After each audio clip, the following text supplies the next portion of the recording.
இங்க ராதிகாவுமே கோபியோட வீட்ல எல்லார்ட்டையும் சொல்லிட்டு அங்கிருந்து கிளம்ப போறதா சொல்றாங்க. ஆனா இத கேட்டோனே கோபியுமே, "நீ கவலைப்படாத ராதிகா, நான் வந்து உன்ன ஏர்போர்ட்ல டிராப் பண்றேன்" அப்படின்ற மாரி எங்க கோபி சொல்றாங்க. ஆனா ராதிகா இருந்துகிட்டு, "இல்ல வேணாம் கோபி, நான் ஆல்ரெடி வந்து இந்த மாரி டாக்ஸி புக் பண்ணியிருக்கேன். அது வந்துரும், நான் அதிலயே போயிடுறேன்" அப்படின்ற மாதிரி கோபி கிட்ட எடுத்து சொல்லிடுறாங்க.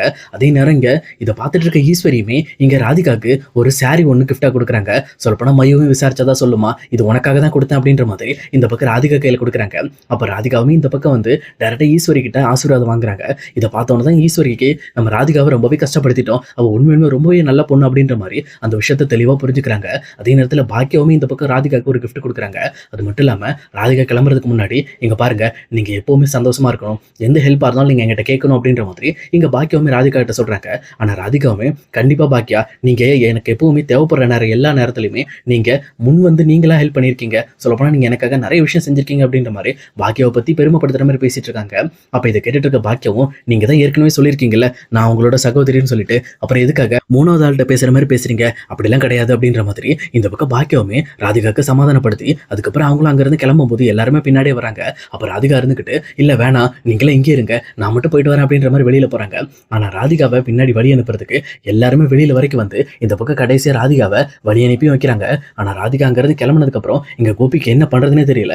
"நான் ராதிகாவ மிஸ் பண்ணிட்டேன். அவ 2 டைம் என்ன நம்பி வந்தா. ஆனா 2 டைம் நான் அவள ஏமாத்திட்டேன்" அப்படின்ற மாதிரி இந்த பக்கம் கோபி தான் ராதிகாவுக்கு செஞ்ச தப்ப எல்லாத்தையுமே யோசிச்சு பார்த்துட்டு ரொம்பவுமே கடுப்போட மேல போயிடுறாரு. இன்னொரு பக்கம் ஈஸ்வரி இருந்துகிட்டு பயங்கரமா வருத்தப்பட ஆரம்பிக்கிறாங்க. "நான் ரொம்பவே கஷ்டப்படுத்திட்டேன். சரி, இதுக்கு மேலயாவது என் பையன் நல்லா இருக்கட்டும். என் பையனை பத்தி மட்டுமே யோசிச்சு எல்லாரையும் ரொம்ப கஷ்டப்படுத்திட்டேன்" அப்படின்ற மாதிரி அவங்களுமே வருத்தப்பட ஆரம்பிக்கிறாங்க. ஆனா இதையெல்லாம் பார்த்துட்டு இருக்க செல்வியுமே, "என்னக்கா உன் அத்தை திடீர்னு புத்தி வந்தவரெல்லாம் நடிக்க ஆரம்பிக்குது. சொல்லப்போனா எப்பவுமே இப்படிதான் போல இருக்கு" அப்படின்ற மாதிரி இந்த மாதிரி ஈஸ்வரியை கலாய்ச்சிக்கிட்டு இருக்காங்க. ஆனா இன்னொரு பக்கம் பாக்கியாக்குமே புரியுது, ஈஸ்வரியோட நிலைமை ரொம்பவே கஷ்டம்ட்டு. தான் பையனை பத்தி மட்டும் யோசிச்சதுனால இன்னைக்கு தான் பையனோட லைஃப் பாதிக்கப்பட்டதை நினைச்சு அவங்க வருத்தப்பட ஆரம்பிச்சிருக்காங்கன்ட்டு எங்க பாக்கியமும் புரிஞ்சுக்கிட்டு அவங்களுக்கு ஆறுதல் சொல்றாங்க. அதே நேரத்துல இன்னொரு பக்கம் இனியாவுமே இந்த பக்கம் அவங்க எப்பவுமே லவ் பண்ற அந்த பையன் கூட காஃபி ஷாப்ல போய் காஃபி சாப்பிட்டுட்டு இருக்காங்க. அப்ப இனியாவுமே ரொம்ப வருத்தத்தோட இருக்கிறத பார்த்துட்டு அந்த பையனுமே, "என்னாச்சு இனியா, எதுக்காக நீ வருத்தத்தோட இருக்க?" அப்படின்ற மாதிரி கேட்கறாங்க. அப்ப இனியாவுமே இந்த மாதிரி ராதிகா ஆண்டி கிளம்புறப்போ எனக்கு ரொம்ப கஷ்டமா இருந்துச்சு. நான் வேற அவங்கள 2, 3 டைம் ரொம்ப ஹர்ட் பண்ணியிருக்கேன் அப்படின்ற மாதிரி ஏற்கனவே பழைய முடிஞ்சு போன விஷயங்களை பத்தி பேசிட்டு இருக்காங்க. ஆனா இதை கேட்டுட்டு இருக்க அந்த பாய் ஃப்ரெண்டுமே, "இங்க பாரு இனியா, இதை நினைச்சு நீ ஃபீல் பண்ணாத. எல்லாம் கேஷுவலா விடு. அதான் ஆல்ரெடி அவங்க தான் கிளம்பிட்டாங்கல்ல. இதுக்கப்புறம் நீ எதுக்காக அதை நினைச்சு ஃபீல் பண்ற?" அப்படின்ற மாதிரி ரொம்பவே வருத்தப்படுறாங்க. அதே நேரத்துல இன்னொரு பக்கம் எங்க பாட்டி தான் சேர்ந்து இந்த மாதிரி ராதிகாவையும் கோபியும் பிரிச்சுட்டாங்க அப்படின்ற மாதிரி ஒரு விஷயத்த இனியாவும் சொல்றாங்க.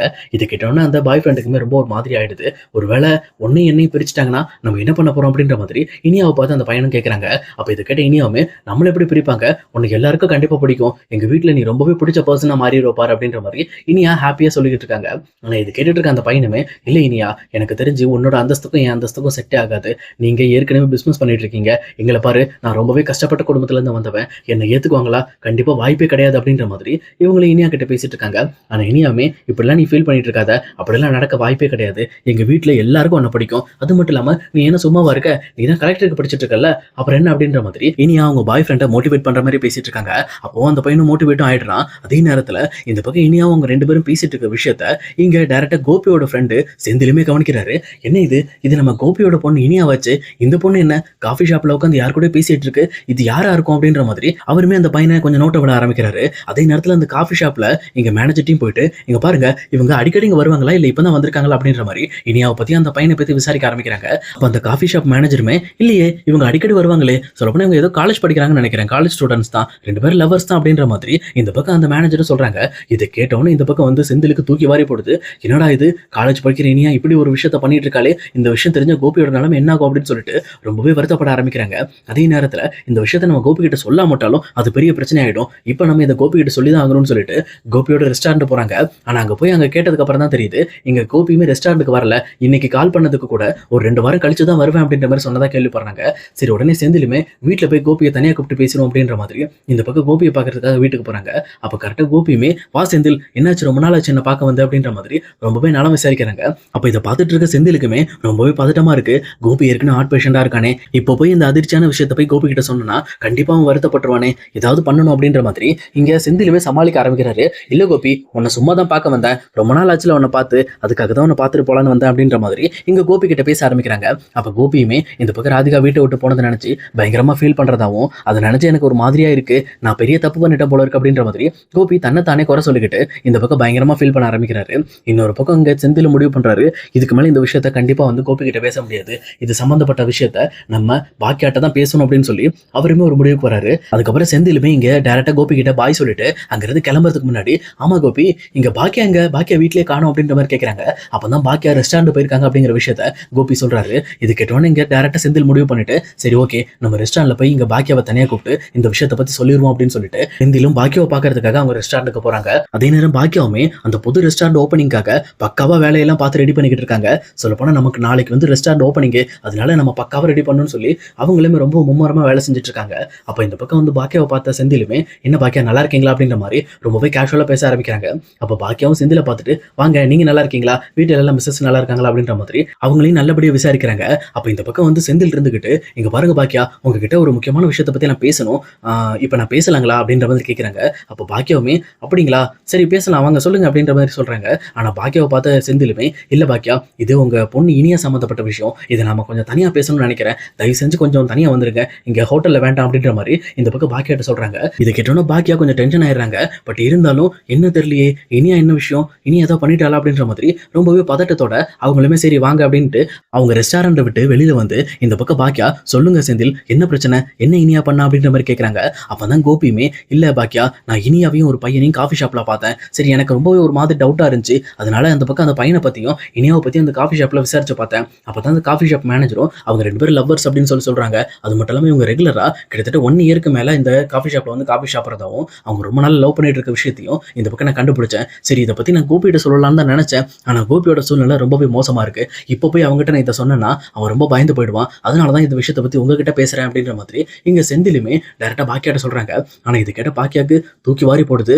ஏற்கனவே வீட்டுல எக்கச்சக்க பிரச்சனை இப்பதான் ஓரளவுக்கு முடிவுக்கு வந்திருக்கு, இப்ப அதை விட முக்கியமா இப்ப இனியா இப்படி ஒரு காரியத்தை பண்ணிக்கிட்டு இருக்காளே அப்படின்ட்டு ரொம்பவுமே டென்ஷன் ஆக ஆரம்பிக்கிறாங்க. ஆனா செந்திலுமே, இங்க பாருங்க பாக்கியா, இந்த விஷயத்துல நீங்க கோவப்படாதீங்க, இனியாவை நீங்க எப்படியாவது பக்குவமா பேசி மாத்த பாருங்க, ஏன்னா நீங்க கோவப்பட்டீங்கன்னா கண்டிப்பா அந்த பக்கம் இனியா ஸ்ட்ராங் ஆயிடுவா அப்படின்ற மாதிரி இங்க செந்திலுமே பாக்கியாக்கு சரியான அட்வைஸ் கொடுத்துட்டு, என்ன மனுஷனுங்க பாக்கியா, இந்த விஷயத்த உங்களுக்கு சொல்லி உங்களை கஷ்டப்படுத்துறேன்னு நினைக்காதீங்க, ஏன்னா இது உங்களுக்கு தெரிய வேண்டிய விஷயம்னு நினைச்சேன், அதனாலதான் உங்ககிட்ட வந்து சொன்னேன்னு சொல்லிட்டு செந்தில் அங்கிருந்து கிளம்ப ட்ரை பண்றாரு. ஆனா செந்தில பார்த்து பாக்கியாவுமே, ரொம்ப நன்றி செந்தில், நீங்க எனக்காக ஹெல்ப் பண்ணதுக்கு, இந்த விஷயத்த நான் ஹேண்டில் பண்ணிக்கிறேன்னு சொல்லிட்டு பாக்கியாவும் ஒரு முடிவுக்கு வராங்க. கரெக்டா இனியாமே காலேஜ் முடிஞ்சு வீட்டுக்கு வந்த உடனே இந்த பக்கம் பாக்கியா இனியாவை தனியா கூட்டிட்டு போயிட்டு மொட்டை மாடி கூட்டிட்டு போயிட்டு, ஆமா நீ என்ன பண்ணிக்கிட்டு இருக்க, நீ ஏதோ ஒரு விஷயம் பண்ணிக்கிட்டு இருக்க அப்படிங்கிறது எனக்கு தெரிய வந்துச்சு, அவங்க சொல்றதெல்லாம் உண்மையா, உண்மையிலுமே நீ இன்னொரு பையனை லவ் பண்ணிட்டு இருக்க அப்படின்ற மாதிரி கேட்கறாங்க. அப்ப இனியாமே, ஆஹா நம்ம வீட்டுல மாட்டிக்கிட்டோமே, இப்போ என்ன பண்றது அப்படின்னு சொல்லிட்டு, சரி பரவாயில்ல எதா இருந்தாலும் ஒன்றும் பிரச்சனை இல்லை, ஆல்ரெடி நம்ம வீட்டில் நடக்காத பிரச்சனை அப்படின்னு சொல்லிட்டு ரொம்பவுமே தைரியத்தோட, ஆமாம்மா நான் ஒரு பையனை லவ் பண்றேன் அப்படின்ற மாதிரி சொல்றாங்க. இவங்க சொன்ன அடுத்த செகண்டே இங்க பாக்கியா கண்ணத்துல பலார்னு ஒரு அறை வச்சு, உன்னை படிக்க நான் காலேஜுக்கு அனுப்புறான், நீ படிக்கிற வேலையை விட்டுட்டு லவ் பண்ணிட்டு சுத்திட்டு இருக்க, இதுக்கெல்லாம் எப்படி உனக்கு தைரியம் வந்துச்சு அப்படின்ற மாதிரி இந்த பக்கம் பாக்கியா இனியாவை போட்டு கண்ட மணிக்கு அடிக்கிறாங்க. அப்ப இதை பார்த்து இனியாமே, இங்க பாருமா, என்ன அடிக்கிற வேலை வச்சுக்காத, இது என்னோட சுதந்திரம், எனக்கு யாரை பிடிச்சிருக்கோ அவங்கள நான் லவ் பண்ணுவேன், நீ அதெல்லாம் கேள்வி கேட்க கூடாது, நீ எதுக்காக இதெல்லாம் கேள்வி கேட்கிற அப்படின்ற மாதிரி இங்க இனியாமே பாக்கியாவை எதிர்த்து பேசுறாங்க.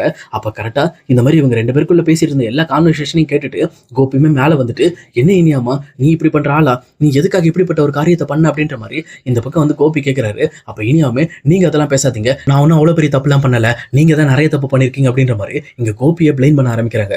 ஆனா கோபியை பத்தி பேசணும்னு இங்க பாக்கியாக்கு கோபம் பொத்துக்கிட்ட வந்து மறுபடியும் இங்க பலார்னு மறுபடியும் இனியாவோட கண்ணத்தை பழுக்க வைக்கிறாங்க. இனியாவுமே அழுதுகிட்டு, நீங்க என்ன சொன்னாலும் நான் கேட்க மாட்டேன், கண்டிப்பா அந்த பையனை நான் லவ் பண்றேன், அந்த பையனை தான் கல்யாணம் பண்ணுவேன்னு சொல்லி பயங்கரமா அடம்பிடிக்க ஆரம்பிக்கிறாங்க.